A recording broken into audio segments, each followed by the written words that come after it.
Fala galera, essa é a primeira de algumas aulas que eu vou começar a gravar acerca da prova de linguagens. No início, trabalhando técnicas, metodologias de resolução de questões de uma maneira muito prática, mas trazendo ferramentas que auxiliem que você marque o gabarito de uma maneira muito mais segura. A prova de linguagem é uma prova muito solta, né? Muito vazia de conteúdos e por isso sofre um certo preconceito dos alunos. Bom, como é que eu estudo para linguagens? Geralmente eu só respondo questões. Tudo bem, é uma ótima maneira responder questões, mas você está respondendo de uma maneira, vamos dizer assim, sistemática, ou então identificando algumas ferramentas que auxiliem você manter um padrão de resposta ou que facilitem a identificação de erros e como consertar esses erros? Bom, essa primeira aula eu quero trabalhar os distratores, ou melhor dizendo, os tipos de distratores dessa prova. É muito comum os alunos já conhecerem que a prova do Enem trabalha com distratores. Distratores são, na verdade, enganações, pegadinhas, contidas em algumas alternativas e que induzem o candidato ou a candidata ao erro. Isso aí muitos alunos já conhecem, que o Enem trabalha com esse tipo metodológico de elaboração de questão. Mas muitos alunos não conhecem quais são os tipos de distratores que existem na prova de linguagens. São eles três, e a gente vai começar a aula logo de cara, falando um pouquinho dos três e como identificar cada um dos três, tá? Não adianta, gente, você olhar para a letra A e dizer assim, eu acho que não é essa, ela não está muito de acordo com o texto. Bom, a letra B também não me agrada. Você tem que saber o porquê que não é a A, o porquê que não é a B. E existem três porquês de não ser a suposta letra A ou a suposta letra B. O primeiro tipo de distrator, de enganação que está contido na sua prova de linguagens é a extrapolação. A extrapolação, ela é nada mais nada menos que uma informação interpretada sem fundamento nenhum naquilo que está posto no texto. Todo item da prova de linguagens vai trazer para você, além do comando e das alternativas, um texto base. E muitas vezes os alunos interpretam daquele texto base aquilo que não se pode interpretar. E quando é que eu sei, Lucas, que eu não posso interpretar algo sobre determinado texto? Eu deixei uma dica aqui abaixo, né? Logo aqui, vou marcar para vocês, abaixo do número um, que diz o seguinte: deixa eu pegar aqui o marca-texto. Só se pode chegar ao implícito. O que é o implícito, gente? É o que não está escrito no texto, não está escrito. Só se pode chegar nas entrelinhas ou às entrelinhas do texto através do que está explícito. Uma interpretação indevida, uma interpretação que extrapola, seria uma interpretação que você parte de você mesmo ou do seu conhecimento de mundo, mas não do texto. Nós só podemos chegar às entrelinhas do texto, a uma certa inferência que seja possível a partir de pistas que estão explicitamente colocadas no texto. Você não pode simplesmente inferir algo por achar algo, tá? E a extrapolação é quando você vai além do que está escrito no texto, sem ter nenhum fundamento naquilo que está escrito. Deu para entender? É muito comum a extrapolação no dia a dia. E por isso que é muito comum também que vocês errem questões de extrapolação na prova. Primeira coisa que vocês têm que lembrar é que em uma prova a leitura é diferente de qualquer outro tipo de leitura que você faça durante o seu dia a dia. A leitura de um outdoor numa prova, em uma determinada questão, é diferente da leitura do outdoor que você faz passando por uma determinada rodovia. Porque numa prova deve ser, pelo menos, uma leitura analítica. E o que seria uma leitura analítica? Uma leitura que vai se analisar como leitura. Eu tenho que saber que naquele momento eu estou lendo para ser testado. Dito isso, eu não posso colocar no texto informação que ele não permite. Por que ele não permite? Porque naquilo que está escrito não tem nenhuma brecha que me permite colocar aquilo no texto. E eu só posso colocar algo a mais no texto se algo que está escrito me permite, dando justamente essa brecha sobre a qual eu estou falando. Então, a extrapolação é você ir além ou muito além, sem nenhum tipo de permissão textual naquilo que está escrito. Tá? É muito comum, por exemplo, no dia a dia, num momento em que o dia esteja muito quente, eu esteja numa sala com o ar-condicionado desligado, eu olhar para o meu amigo e dizer assim: Tá quente, né? E ele automaticamente pegar o controle do ar-condicionado e ligar. Bom, essa foi uma inferência que ele fez a partir do que eu disse. Eu disse que estava quente, ele imaginou que o dia está também muito quente, a sala tem um ar-condicionado, dispõe de um ar-condicionado, mas ele está desligado, então ele inferiu e automaticamente ligou. Essa espontaneidade do dia a dia não pode acontecer em uma prova. A gente tem que redobrar a atenção em uma prova, por justamente se tratar de uma leitura analítica, como eu falei para vocês, tá? Então, o primeiro tipo de distrator, e a gente vai ver já já questões com esse tipo de distrator, é a extrapolação, extrapolar aquilo que está posto no texto. O segundo tipo de distrator é a redução. A redução é uma informação que está contida em uma alternativa e também está contida no texto. Então, ela tem muito cara de gabarito. Porque você olha para a alternativa e diz, realmente eu li isso aí no texto. Tá, mas vamos analisar se isso que está na alternativa está, de certa forma, englobando a informação central do texto. Ou se é relevante para aquilo que foi pedido no comando. Às vezes, há uma informação realmente no texto daquilo que está na alternativa, mas o comando não pediu isso. Então, a isso nós damos o nome de redução, uma informação que, embora esteja presente no texto, é secundária e não contempla o que foi solicitado pelo comando. Tá? Muita atenção, porque o Enem trabalha com esse tipo de distrator também na prova de linguagens. E o último dos distratores é a contradição. A contradição, como o próprio nome já se autoexplica, se trata de uma informação oposta ao que está posto no texto ou no comando, ou no comando, né?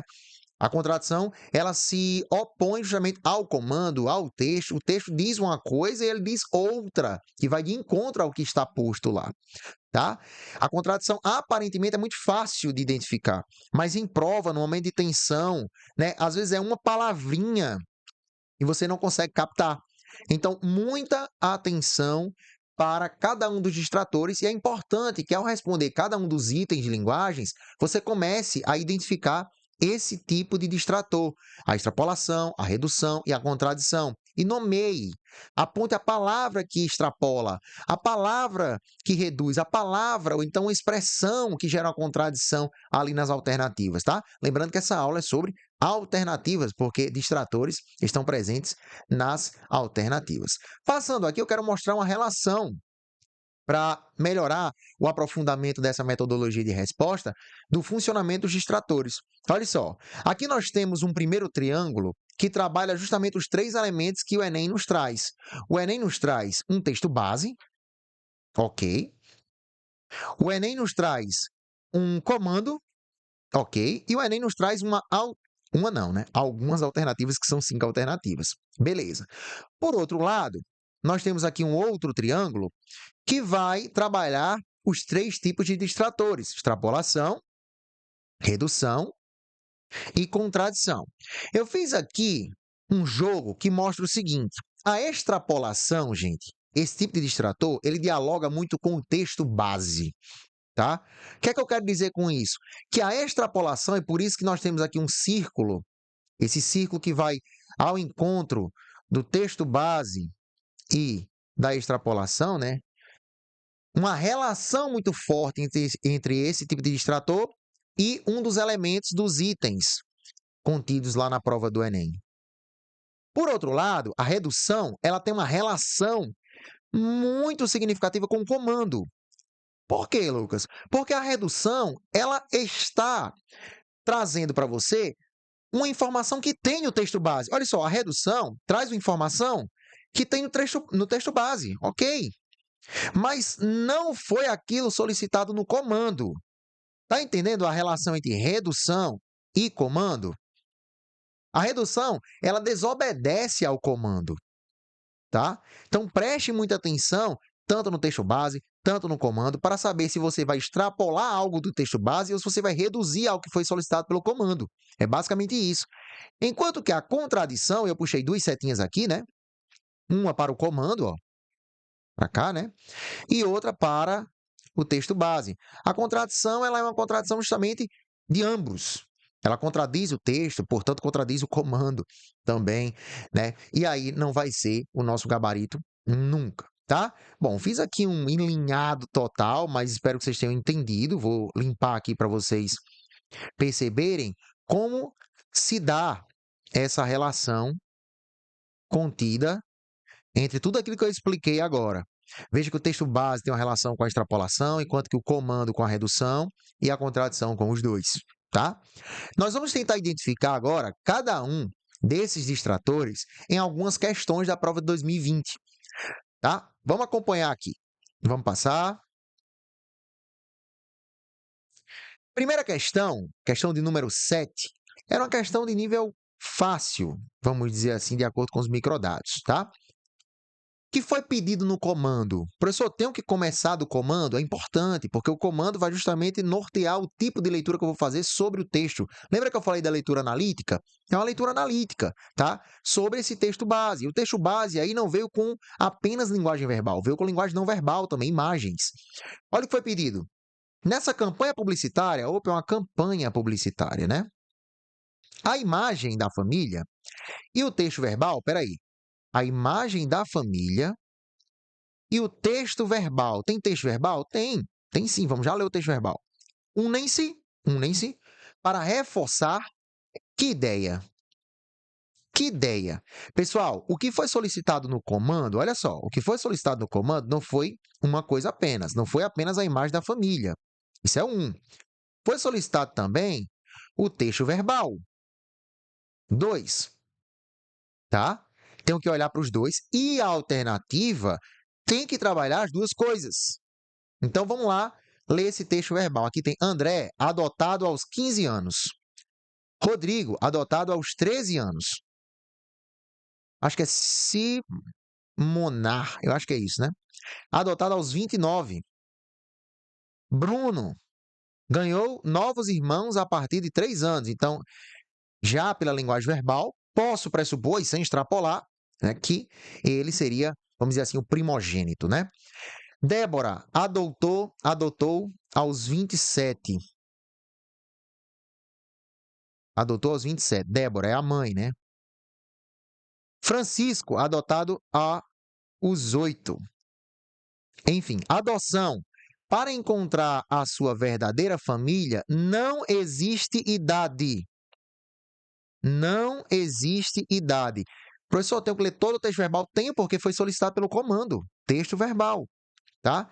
E essa união reforça aqui a ideia. A família que adota é mais feliz. Pessoal, há uma família aqui? Sim. Há uma família feliz? Sim, há uma família feliz. Mas eu tenho como presumir que a família que adota, ela é mais feliz que as outras? Qual é a base textual, a pista do explícito que me permite dizer realmente quem adota é mais feliz que as outras? Não tem, né? Não tem. Então, aqui seria uma extrapolação, tá? Não tem como eu dizer isso aqui exatamente. Eu extrapolei. A adoção tardia. Fala sobre a adoção tardia? Fala. Qual é o explícito textual que me permite dizer da adoção tardia? O cara foi adotado aqui aos 15 anos, ó, o André. Rodrigo, aos 13. Esse aqui é aos 20, Ciomar é o pai, né? No caso. Eu li como primogênito, mas é porque eu li adotado. Adotou aos 29 anos, é o pai, desculpe, tá? Ciomar adotou aos 29 anos. Bruno ganhou novos irmãos, né? Débora adotou aos 27 e Francisco é adotado aos 8. Ou seja, há uma adoção tardia? Há uma adoção tardia. Há uma adoção tardia. Ela é muito positiva? Sim. Quem é que diz isso? A imagem falou sobre a felicidade positiva. Olha aqui o rosto, né, das pessoas, todos sorrindo, tá? Então, há uma adoção tardia que demonstra uma certa positividade, por se tratar também, pessoal, do gênero campanha. É uma campanha. Campanha pressupõe aí algum tipo de conscientização. Então, há uma adoção tardia e é muito positiva. Eu pude encontrar nas pistas verbais e não verbais tudo que a B está colocando. Aqui nós temos o gabarito. Letra C. As famílias preferem adotar bebês. Bom, como é que eu posso chegar ao fato de saber que as famílias preferem adotar bebê? Aí você pode dizer assim, Lucas, é porque a campanha existe, porque a família prefere adotar bebê. Por isso que existe essa campanha. das pessoas adotarem garotos, garotas mais velhas, porque as pessoas gostam de adotar bebê. Tudo bem, mas você está trazendo isso da sua consciência de mundo, do seu conhecimento de mundo. Eu quero saber onde está isso no texto que foi colocado aqui pra gente. Onde é que está que as famílias preferem adotar bebês? Isso aqui foge do texto, isso aqui extrapola o próprio texto. Extrapolou o texto. Não tem nada no nosso texto da questão do Enem que fala sobre bebê. Nada. Nem que permite dizer que as famílias preferem adotar bebê. Não tem, tá? Tudo isso que você pensou sobre ter trazido muitas pessoas mais velhas, porque na sociedade as pessoas preferem adotar bebês, né? Foi algo que você colocou do seu conhecimento de mundo. D. A adoção de adolescentes é mais simples. Como é que eu posso saber se ela é mais simples? Tem alguma coisa no texto que me diz isso? Não, extrapolou. Veja que todos os nossos distratores dessa questão 7 são de extrapolação. Olha a letra E. Os filhos adotivos são companheiros dos pais. Bom, aqui está falando de uma maneira bem genérica. Os filhos adotivos. Fala sobre o fato de filhos adotivos serem muito companheiros dos pais? Não.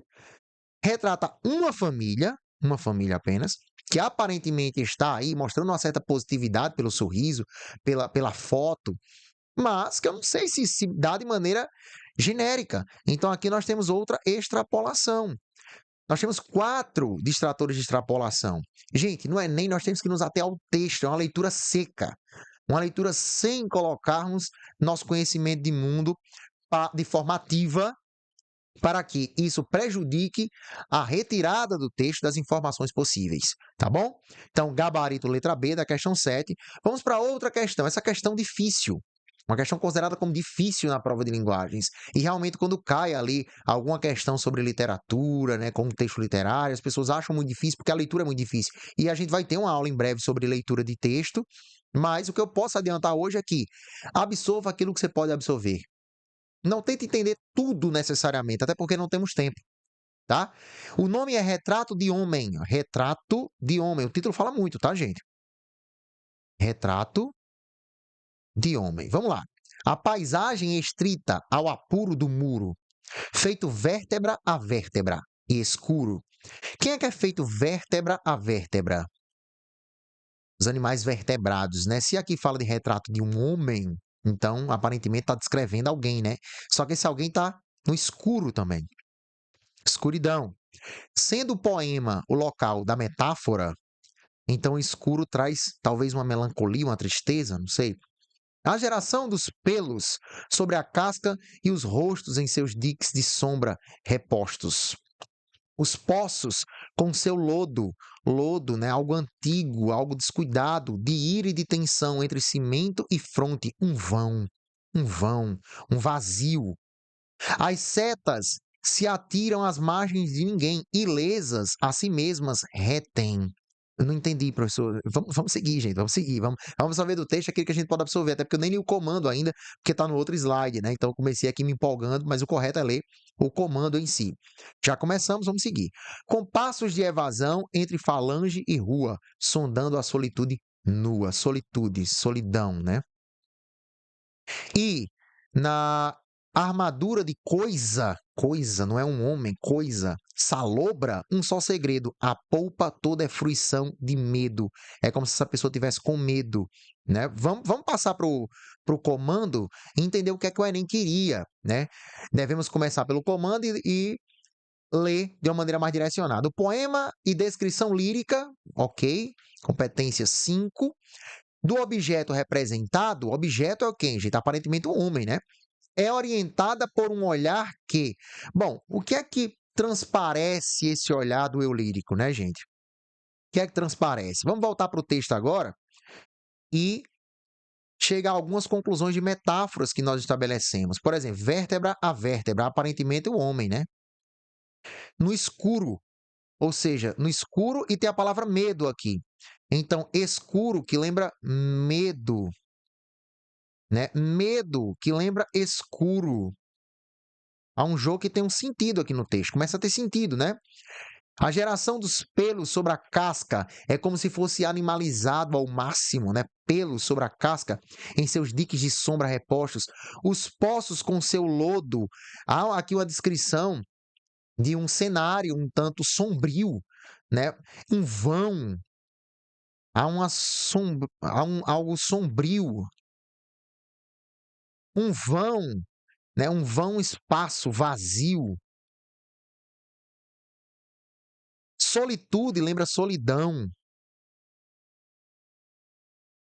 Bom, vamos passar aqui para as questões, né, para as alternativas, para a gente identificar. E eu posso afirmar para você, gente, que acontece a mesma coisa da última questão que respondemos. Nós temos extrapolações aqui. Vamos ler a letra A.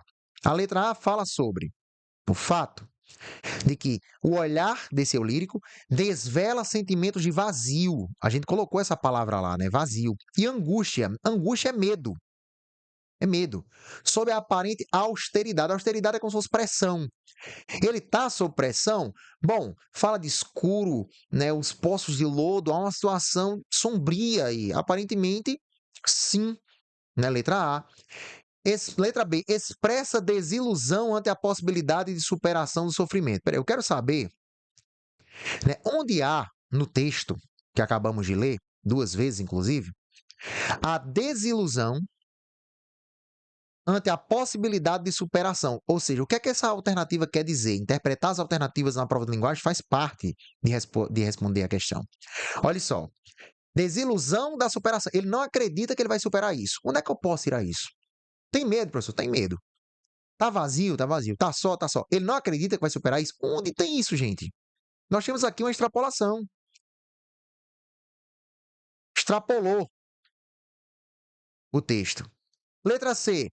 Contrapõe a fragilidade emocional ao uso desmedido da força física. Eu quero saber onde nós temos aqui uso desmedido da força física. Lá no texto. Nós temos uma extrapolação aqui. Clara, tá? D. Associa a incomunicabilidade emocional, ele não se comunica, às determinações culturais. Onde é que nós temos determinações culturais lá no texto? Ao que possa identificar cultura. Eu não vi. Eu não vi. Veja que essa era uma questão difícil, tá, gente? Segundo os microdados, uma questão difícil. E na hora, realmente eu senti uma questão difícil, eu estava respondendo essa prova.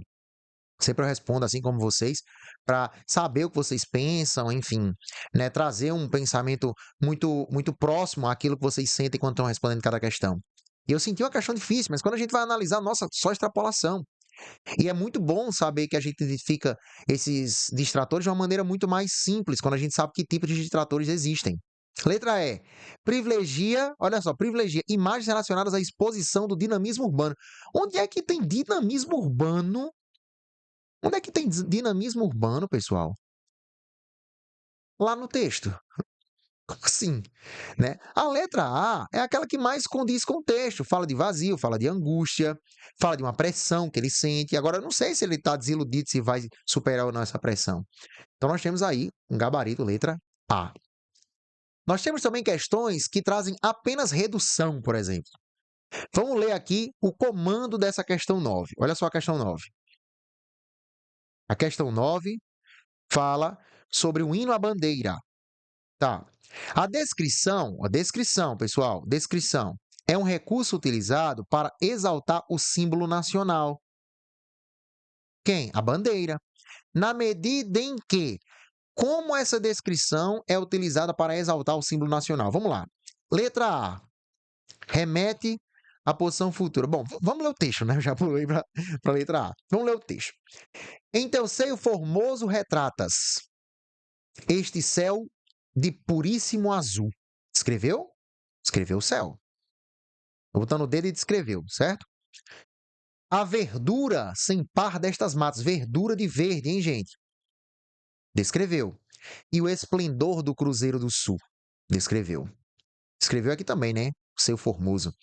Contemplando o teu vulto sagrado, compreendemos o nosso dever. E o Brasil, por seus filhos amado, poderoso e feliz há de ser. Feliz há de ser o Brasil no futuro, né? Sobre a imensa nação brasileira nos momentos de festa ou de dor. paira sempre sagrada bandeira. A bandeira é o hino da bandeira, né? Pavilhão de justiça e de amor. Gente, lembre-se, e na prova de linguagens, em prova de concurso, enfim, a leitura é analítica. Eu tenho que prestar atenção sobre a minha leitura. Eu estou lendo aqui, estou prestando atenção se eu estou prestando atenção no texto, tá? Descreveu aí cada palavrinha, a importância de cada verso. Vamos lá. A descrição é um recurso utilizado para exaltar o símbolo nacional na medida em que? Na medida em que é causa. É a mesma coisa dizer por quê. Mesma coisa dizer por quê. É porque ela descreve exaltando sim porque remete ao momento futuro? Ela exalta esse símbolo por remeter ao momento futuro? Não. Gente, a descrição pesada está aqui no na primeira estrofe, tá? E o que é que ele faz na primeira estrofe? Fala do Cruzeiro do Sul, fala das matas, fala do céu, tá? É por remeter ao futuro? Não. Mas olha só, olha como é redução. Vou colocar aqui o R de redução. Existe algo falando do futuro? Sim, o poderoso feliz há de ser futuro. É por causa disso? Não. Há no texto, mas é o que o comando está pedindo? Não, não é o que o comando está pedindo. Por isso, eu vou voltar aqui. Olha só, a redução, ela tem um problema com o comando. Enquanto que a extrapolação, nas últimas questões a gente viu isso, tem um problema com o texto, não estava no texto a informação. Já a redução é um problema com o comando, tá? Vamos passar. É meta ao futuro? Não, não é por causa disso que ele exalta o símbolo nacional, por remeter ao futuro. Promove a união do cidadão? Ó, fala no texto também, olha, gente, ó. Fala aqui, nos momentos de festa, sobre a imensa, nos momentos de festa de dor, paira sobre sagrada bandeira, pavilhão de justiça e amor, deixa eu ver aqui, contemplando o teu vulto sagrado, compreendemos o nosso dever. E o Brasil, por seus filhos amados, poderoso, feliz, há de ser. Fala da promoção de união, né? Poderoso, seus filhos amados. Bom, essa informação, ela está contida de certa forma, né? Quando a gente lê o texto. Aqui, o Brasil e seus filhos amados, né? Há de ser seus filhos, todo mundo unido. Mas, gente, isso aqui é uma redução. Não é por causa disso que a descrição exalta o símbolo nacional. Valoriza os seus elementos? Sim. O elemento do céu, o elemento das matas, o elemento do Cruzeiro do Sul, que a gente consegue ver daqui do Brasil. Então, há uma valorização na descrição dos elementos. Isso aqui está de acordo com o texto e com o comando.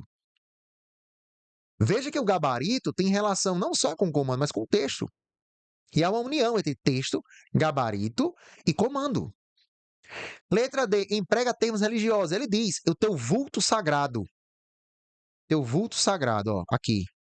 Religião. Mas é por causa disso, da religião, que a descrição exalta o símbolo nacional? Não, não, isso é secundário, tá? Então é outra redução. Recorre à sua história. Recorre à sua história. Bom, ele fala aqui, né, sobre contemplando o teu vulto sagrado, Brasil aqui, seus filhos juntos, né, há de ser, compreendemos o nosso dever, sobre a imensa nação brasileira, os momentos de festa ou de dor, se referindo, sei lá, momentos que a gente passou, sendo momentos felizes ou tristes na nossa história.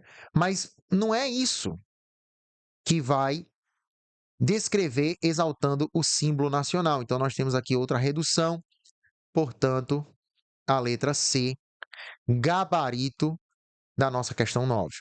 Vamos ver outra questão de redução, que apresenta apenas distratores de redução, tudo aqui da prova 2020, tá, gente? O que foi pedido nessa questão 10? Nessa petição da pitoresca personagem do romance de Lima Barreto, o uso, se eu sublinhar aqui, o uso da norma padrão justifica-se, ou seja, nesse trecho aí, por que que o uso da norma padrão se justifica? Por que que foi usada a norma padrão? Quando a gente vai conhecendo também a prova do Enem, vai entendendo que norma padrão, ou seja, gramática padrão no Enem, cai muito relacionada ao uso. Quando é que a gente usa a gramática padrão na redação do Enem? A gente usa quando vai fazer um documento oficial. Por quê? Porque há situações específicas para o uso da gramática padrão, da norma padrão. Não é sempre que a gente deve usar. O Enem quer que o aluno saiba disso. Bom, dito isso, vamos para o texto, né? Por que que o uso da norma padrão se justifica aí? Policarpo Quaresma, cidadão brasileiro, funcionário público, certo de que a língua portuguesa é emprestada ao Brasil, olha só, deixa eu só sublinhar aqui. Língua portuguesa é emprestada. Por que emprestada? Certo também de que, por esse fato, o falar e o escrever em geral, sobretudo no campo das letras, se veem na humilhante contingência de sofrer continuamente censuras dos proprietários da língua. Pessoal, a língua portuguesa, se não é nossa, é de quem? Dos portugueses. Essa é uma inferência que não extrapola o texto, não. Eu tenho pistas textuais para chegar até aí. Policarpo, e aí o meu conhecimento de mundo vai ajudar também a me situar nesse trecho, é extremamente nacionalista, um personagem de Lima Barreto que é muito nacionalista. Ao ponto, daqui a pouco vocês vão ver o que ele vai solicitar aí, em vez da língua portuguesa, nós devemos falar outra língua, vocês vão ver qual. Sabendo que, dentro do nosso país, os autores e escritores com especialidades gramáticos não se entendem no tocante à correção gramatical, vendo-se diariamente surgir azedas polêmicas entre os mais profundos estudiosos, tem polêmicas entre os profundos estudiosos, né? Porque eles não se entendem. Como assim? Um diz uma regra, outro diz outra regra.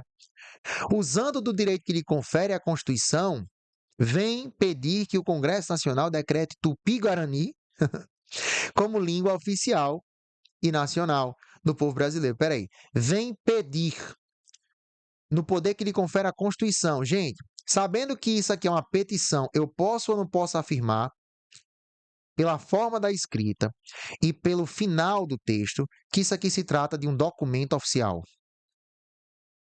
Isso aqui é um documento oficial. É um trecho de um documento oficial. E foi solicitado o quê? O uso da norma padrão se justifica por quê? Por ser um documento oficial. Essa é a resposta dada de cara, tá? Vamos ver o que diz a letra A. Situação social de enunciação representada. Vocês entenderam? Tem uma situação que ele está fazendo uma solicitação oficial ao Congresso, né? Vem pedir ao Congresso, então é uma situação oficial. De enunciação, enunciação, gente, é o enunciado, que se confunde aqui com o gênero textual. Qual é o gênero textual? É um documento oficial que está sendo pedido, tá? Representada. É por causa disso que se deve usar a língua padrão, ou seja, a gramática padrão, a norma padrão? Sim, a situação pede. Como é que eu vou fazer um documento oficial que vai circular na instância congressual, ou seja, no Congresso Nacional, com a linguagem coloquial, informal, usando uma variante linguística específica? Não tem como, gente. A situação pede o uso da gramática. Vamos ver a letra B. Divergência teórica entre os gramáticos. Isso tem no texto? Tem. Aqui, ó. Eles não se entendem, ó. Eles não se entendem, tá? Então nós temos uma divergência teórica entre gramáticos. Mas é isso que explica o uso da norma padrão? Não, isso está contido no texto do Policarpo, mas isso não explica o porquê que ele usou a norma padrão. O que explica é por causa do tipo de documento que ele está enviando. Então isso aqui é uma redução. Nós temos a resposta no texto, mas não condiz com aquilo que foi solicitado pelo comando. Lembra? A redução é um conflito com o comando, enquanto que a extrapolação é um conflito com o texto. C. Pouca representatividade das línguas indígenas. Tem isso no texto? Bom, eu posso inferir do texto que se o Tupi-Guarani não é oficial, não há uma certa representatividade dessas línguas no nosso país, tá? Mas não é isso que explica o comando, isso aqui é uma redução. É uma redução, nós temos no texto, falando sobre o Tupi, né, que não é oficial, enfim. D. Atitude irônica diante da língua dos colonizadores. Bom, ele de certa forma até nem sei se ele foi irônico em si, porque o Policarpo ele acreditava fidedignamente nisso, mas tem uma informação aí de que essa língua é emprestada, né? Tem uma certa ironia que ele deixa transparecer nesse trecho, nesse excerto. Mas aqui reduz também. Né? Não é o fato dele dizer a língua emprestada que explica o porquê que ele usou a norma padrão. Tentativa de solicitação do documento demandado. É pela tentativa, quer dizer que se fosse agora oficial, ele não iria mais usar. Então aqui há uma certa redução também, porque há uma tentativa por parte dele, mas não é por ser uma tentativa. É por circular numa instância específica. Então nós temos uma outra redução. E o gabarito vai ser justamente a letra A, certo? Só com redução. Bom, nós temos aqui mais duas questões que trabalham aí esses tipos de distratores, mas agora nós vamos observar a contradição. Vamos ler o que foi dito nesse enunciado para depois irmos para o texto. Olha só, questão difícil também, hein, gente? Está entre as 5 mais difíceis de 2020. Vamos lá. A tematização de Curitiba é frequente na obra de Dalton Trevisan. Então, nós temos aqui a tematização de Curitiba.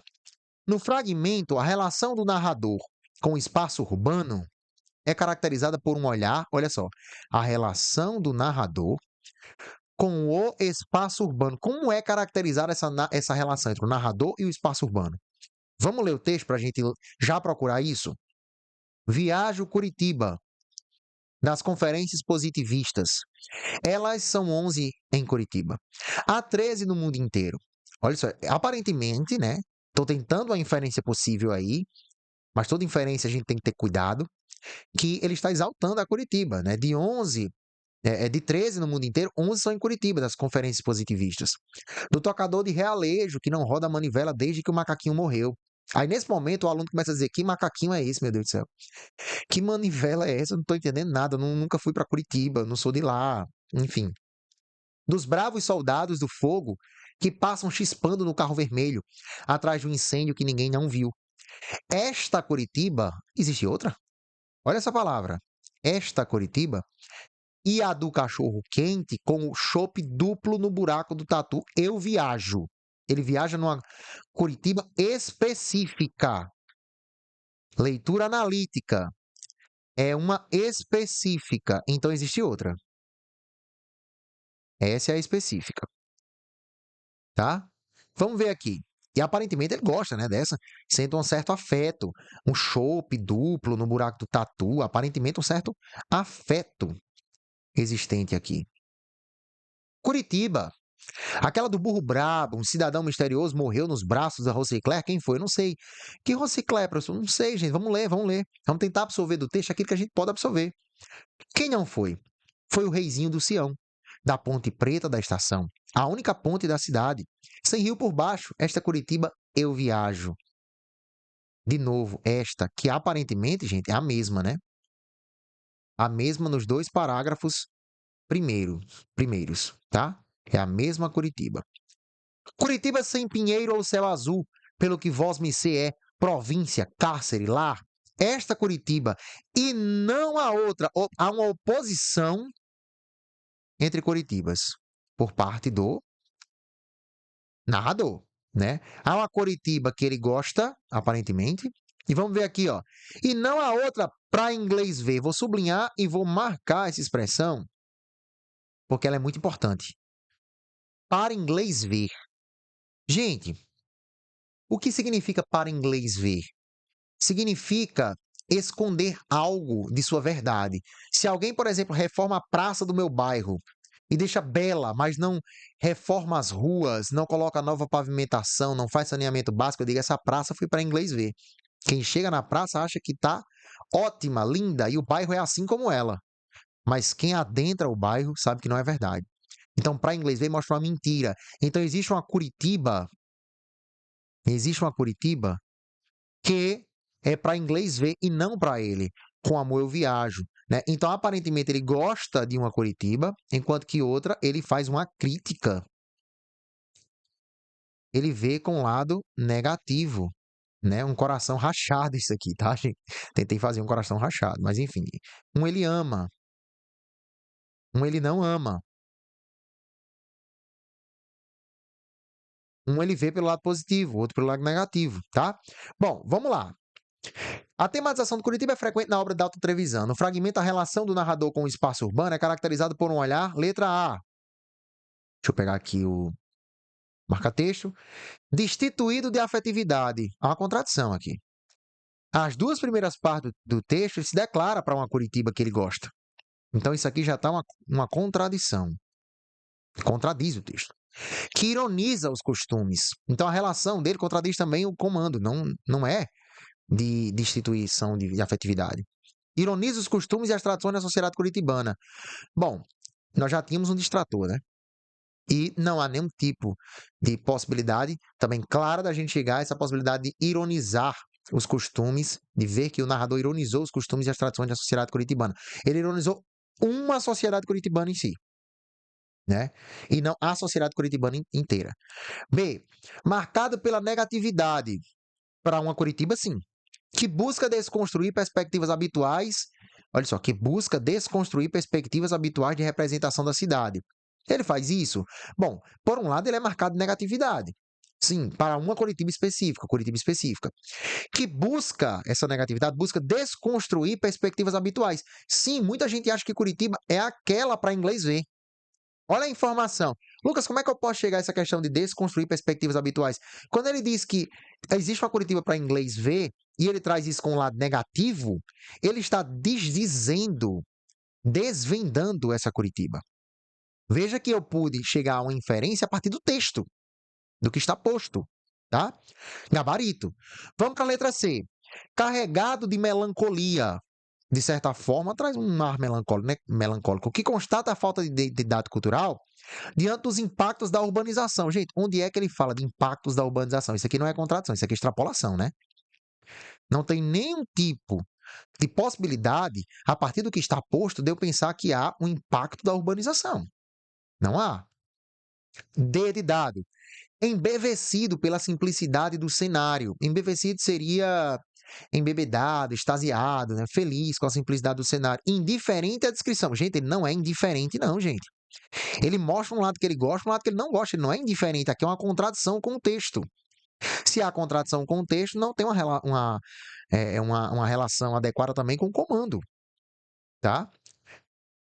A descrição de elementos no reconhecido valor histórico. É distanciado dos elementos narrados. Ele não se distancia, gente. Dizer que ele é distanciado é dizer que ele é indiferente. A letra D e a letra A, E se anulam, porque ambas apresentam uma contradição, tá bom? Então, olha que nós tínhamos aí contradições e extrapolações. A letra B sobraria. E eu mostrei para vocês o porquê que a B e a B está correta. Realmente, nós temos como sondar o que está posto no texto, tá bom? Vamos para a última questão da aula de hoje. É uma questão de número 28 e vamos começar com o enunciado dela. Vamos lá. As repetições, olha, repetições e as frases curtas constituem procedimentos linguísticos, sim, são procedimentos importantes para a compreensão da temática do texto. Gente, lembrando sempre que nós temos que nos ater ao texto, tá? Pois, por quê, pessoal? Que as repetições e as frases nos ajudam a compreender a temática do texto. Vamos para a leitura. Eu tenho empresas e sou digno do visto para ir a Nova York. Aqui nós temos, eu estou seguindo o que ele está dizendo, frases curtas. Temos uma frase curta aqui, né? Começa aqui e termina aqui. O que são frases curtas? Períodos curtos, orações absolutas, né? Acontece também aí, vocês vão ver. O dinheiro que chove em Nova York é para pessoas com poder de compra. Outra frase curta. Não tem conectivo, né? Não faz articulação com o que ele está dizendo, se não tem conectivo. Pessoas que têm um visto do consulado americano. Terminou também a frase. O dinheiro que chove em Nova York, peraí. Ele já tinha falado o dinheiro que chove em Nova York, está repetindo o dinheiro que chove em Nova York. Também é para os nova-iorquinos. São milhares de dólares. Estou indo para Nova York. Aí começa a aparecer a palavra Nova York de uma maneira muito repetitiva. E aí a gente pergunta, tá bom, já sei que você está falando Nova York, vai. Onde está chovendo dinheiro de novo. Veja, ele acrescenta alguma coisa com essas frases curtas e repetitivas? Gente, ele não acrescenta, ele só repete a ideia dele. Mostra um certo vazio discursivo, concordam comigo? Ele está dizendo a mesma coisa, não está progredindo o texto dele. Ou está progredindo de uma maneira supérflua. Sou um grande administrador. Sim. Está chovendo e ele em Nova York. Você já disse isso, amigo. Já pensou se numa redação você faz isso, gente? Mostra ou não mostra um vazio argumentativo? Deu no rádio. O quê?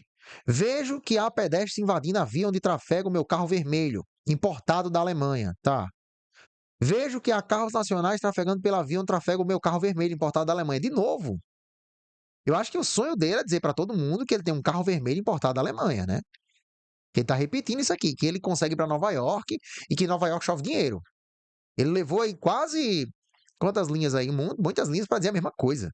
Ao chegar em Nova York, tomarei providência. De novo, cara, eu sei que você vai para Nova York, valeu. Bom, essas repetições mostram um certo vazio? Mostram, né? Certo vazio discursivo. Olha a letra A. Expressam, essas repetições e as frases expressam a futilidade. O que é fútil? É algo vazio. Do discurso de poder e de distinção do narrador. Tá. Essa repetição mostra futilidade? Mostra. Discurso de poder, ele tá meia hora dizendo aí que foi para Nova York, que chove dinheiro em Nova York, né? Que ele tem um carro importado. Tudo bem, né? Mas é tão fútil isso porque você não está acrescentando em nada no seu texto. O seu texto não tem a mínima importância e densidade.